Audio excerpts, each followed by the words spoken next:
कन्हैया कुमार जी, नमस्कार। मेरा नाम प्रहर्ष है। मेरा आपसे जो क्वेश्चन है वो एक तरह से फॉलो ऑन क्वेश्चन है। आपने रिजर्वेशन के बारे में जब उस आपसे क्वेश्चन किया गया, आपने कहा कि यूट्यूब वीडियो देख लीजिएगा। मैंने देखा हुआ है यूट्यूब वीडियो।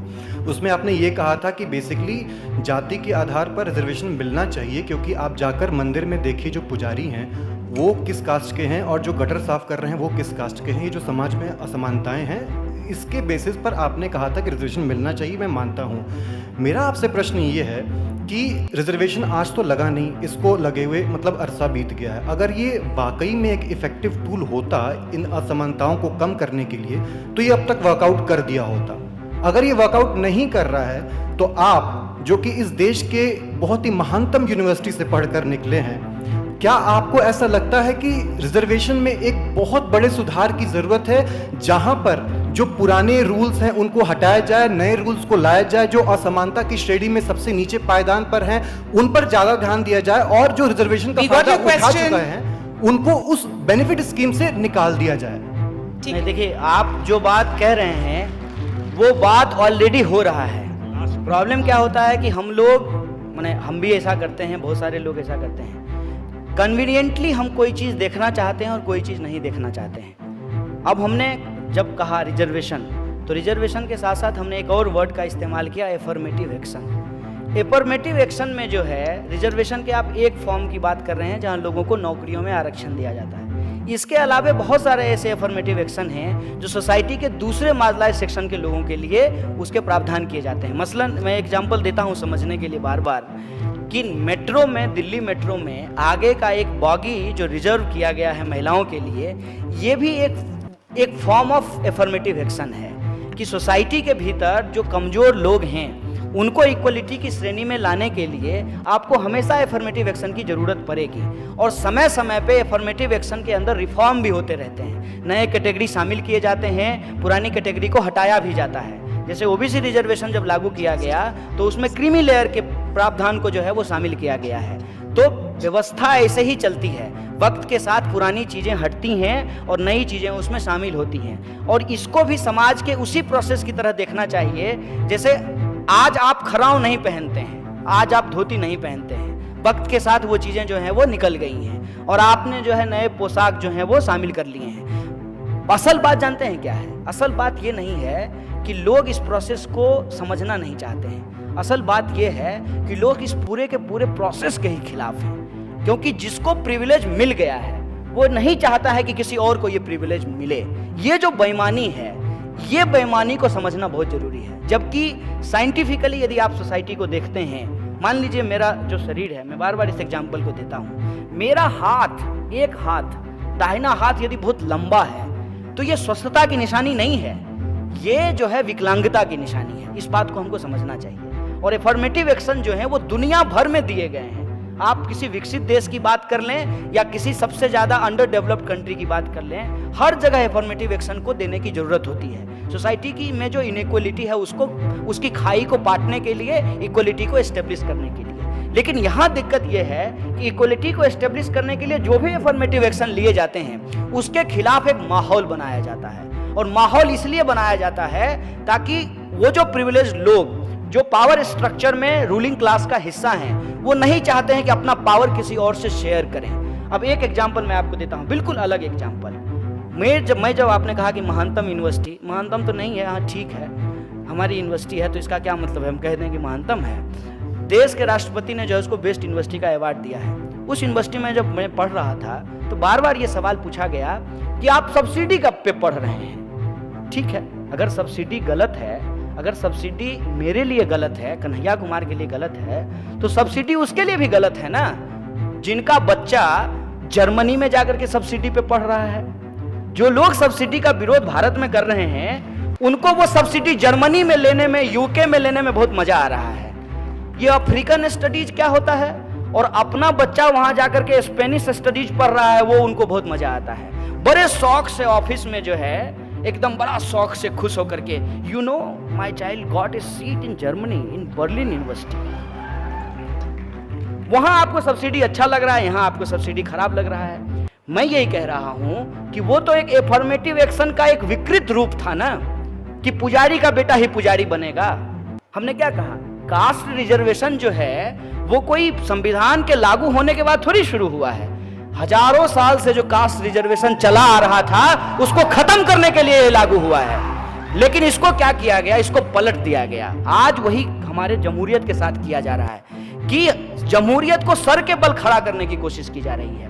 मैं सिंपल एक बात आपको कहता हूं कि समाज के भीतर यदि अराजकता होगी, एनार्किक सिचुएशन होगा, समाज के भीतर अगर इनइक्वलिटी होगी, समाज के भीतर अगर इस तरह से असमानता बढ़ती रहेगी, तो हम समाज को स्टेबल करके नहीं रख सकते हैं। समाज को स्टेबल करने के लिए जो लोग पीछे छूट गए हैं उसको मुख्य धारा में शामिल करना जरूरी है। जो नॉर्थ ईस्ट का एरिया है, ठीक है, उसको लेकर के जो main stream, quote and quote main stream India के लोगों का बिहेवियर है, वो जब तक नहीं बदलेगा तब तक वो अपने आप को भारतीय होना महसूस नहीं करेगा।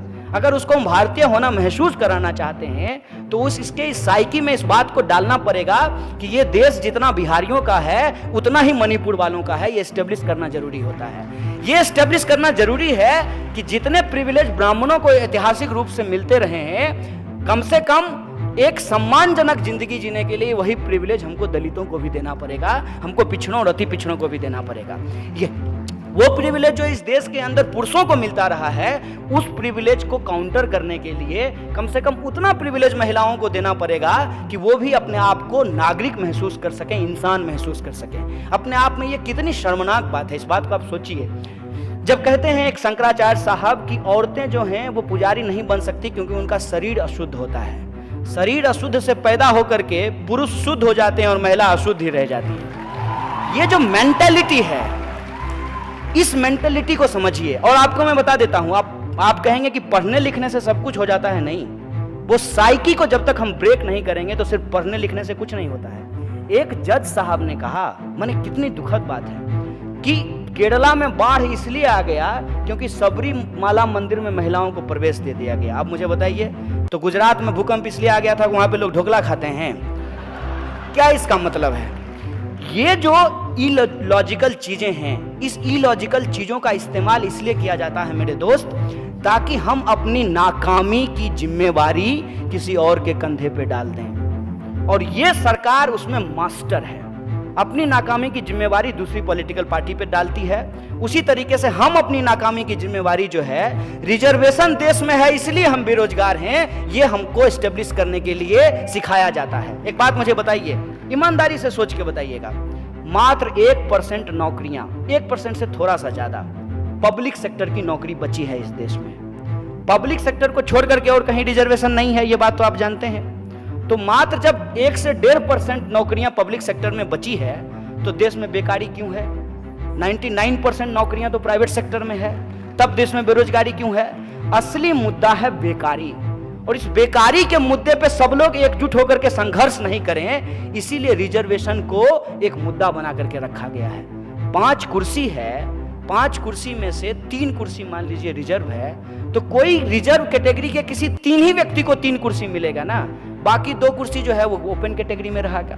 मुद्दा ये बात नहीं है, मुद्दा है कि उस रिजर्वेशन के पूरे पर्सपेक्टिव को ही आज खत्म कर देने की कोशिश है, ताकि इनइक्वलिटी को जस्टिफाई किया जाए। और उस इनइक्वलिटी के चलते जो हम प्रॉब्लम फेस कर रहे हैं उसके खिलाफ हमारा कॉन्शियसनेस डेवलप नहीं हो, हम उसके लिए किसी और को जिम्मेवार ठहराते रहें, इस बात के लिए हमको ट्रेंड किया जा रहा है। इसीलिए मैं आप तमाम लोगों से अपील करना चाहता हूं कि आज इस देश को यदि मजबूत बनाना है तो उसकी मजबूती के लिए हमको ये तय करना पड़ेगा कि मंजिल का जो बिल्डिंग है उसका हर मंजिल जो है वो मजबूत बने, तभी देश मजबूत बनेगा।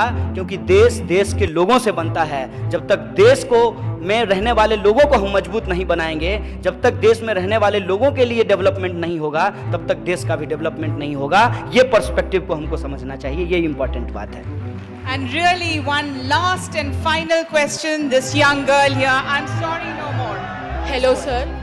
I'm coming from the Tata Institute of Social Sciences. The recent trend is that the social sciences institutes have been allocated less funds. On the other hand, institutes like Geo have been allocated with more funds. Do the government is really afraid of student community coming together as a whole and the professors who are teaching them is trying to overthrow the government. ऐसा हो तो बहुत अच्छा है।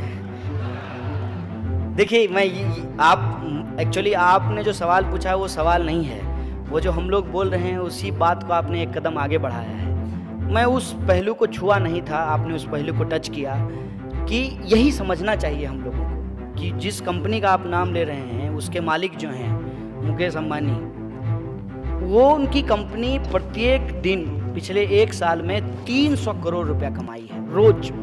और दूसरी तरफ हर जो है मिनट किसान जो है इस देश में आत्महत्या कर रहा है, कहीं ना कहीं दलित, विमेन, माइनॉरिटी, आदिवासी के खिलाफ एट्रोसिटी हो रहे हैं। ये देश की हकीकत है। ये जो कंट्रास्ट है, एक तरफ जो वो कहते हैं ना 99% वर्सेज 1% की जो लड़ाई इस देश में दुनिया में बनती जा रही है, उसी का एग्जाम्पल है। और वो जो लोग हैं जिन्होंने वेल्थ को पूरी तरीके से मोनोपोलाइज कर लिया है, आज वो वेल्थ का इस्तेमाल कर रहे हैं पॉलिटिकल पार्टी को खरीदने में। इसीलिए यह जो ऑर्गेनाइज्ड करप्शन है, यह जो ऑर्गेनाइज्ड क्राइम है, उसको ही अच्छे तरीके से करने के लिए चुनावी बॉन्ड का इस्तेमाल किया गया है। चुनावी बॉन्ड क्या है? बहुत इंटरेस्टिंग बात है। चुनावी बॉन्ड ये है कि कौन चंदा दिया, कितना दिया, किसको दिया, ये किसी को बताने की जरूरत नहीं है। अब ऐसा होता है। अब आप बताइए कि जिसके पास पैसा होगा वो चंदा देगा, और जो जिसका चंदा लेगा वो उसका भजन करेगा। और ये उसी का नतीजा है कि जिसके चंदे से जो लोग चुनाव जीते हैं उसके साथ जो है नमक हलाली कर रहे हैं और देश की जनता के साथ नमक हरामी कर रहे हैं। इस बात को हमको समझना चाहिए। जो इस देश के पब्लिक सेक्टर के इंस्टीट्यूट हैं उसको यूनिवर्सिटी ऑफ एमिनेंस नहीं बनाया गया है।